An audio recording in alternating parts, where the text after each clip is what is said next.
4,300 Stories said, I didn't answer any contact from work while on maternity leave. I work at a marketing company, and my boss Ashley is one of those people who thinks maternity leave is basically a paid beach vacation. All through my pregnancy, she'd drop little bombs like, must be nice to get 3 months off, or I wish I could just lay around all day. Meanwhile, I was waddling around the office, swollen ankles, back pain, and heartburn like a dragon. When I went into labor with my daughter Emma, I was literally answering client emails between contractions. Totally insane, I know, but Ashley had been blowing up my phone about this big presentation, saying everything was falling apart without me. Even my husband Josh was standing over me like, babe, put the phone down. You're about to push out a human. After Emma was born, I decided that was it. No more work calls, no more emails. I put my phone on Do Not Disturb and focused on figuring out how to keep this tiny, sleep-hating creature alive. Newborns are not peaceful bundles of joy. They're screaming alarm clocks with zero snooze button. By day 3, Ashley's text started, need you to review the Morrison account ASAP. Client is freaking out. Call me. Then, this is unprofessional. You're letting the team down. Delete, delete, delete. By week 2, my coworker Janet texted me privately. She said Ashley was telling everyone I had abandoned my responsibilities and was questioning my commitment to the company. Meanwhile, Ashley had dumped my workload on Janet and 2 other people, and the whole team was drowning. Then Ashley crossed the line. She started calling Josh's phone. The first time he picked up, thinking it might be an emergency. Nope. She kept him on the line for 20 minutes, trying to convince him that I needed to step up and take on an urgent project. He told her flat out I was on federally protected leave and hung up. Week 4 is when things got real weird. Ashley actually showed up at our apartment with flowers and a card. The card literally said, thinking of you during this difficult time. Like I'd just lost someone, not,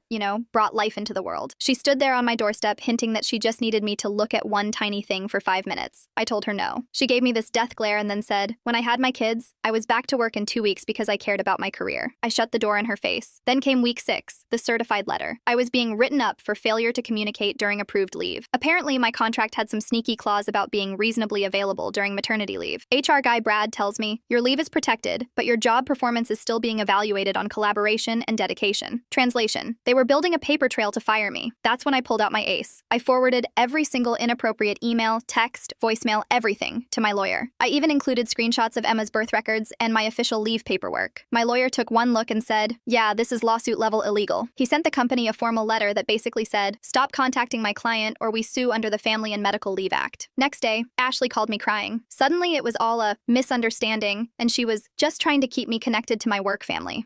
When I came back after 8 weeks, they'd shoved my desk into a depressing little corner by the bathroom. My biggest client had been reassigned to Janet. Ashley treated me like I was radioactive. She'd literally turn her head and speed walk past me in the hallway. On my second day back, she slapped me with a performance improvement plan for communication issues and lack of engagement during maternity leave. I signed it, walked straight to HR, dropped it on the desk, and quit on the spot. Now I work remotely for a company that actually respects that employees are human beings. I take Zoom calls with Emma babbling in the background, and instead of complaints, my new boss just waves and says, hi, baby.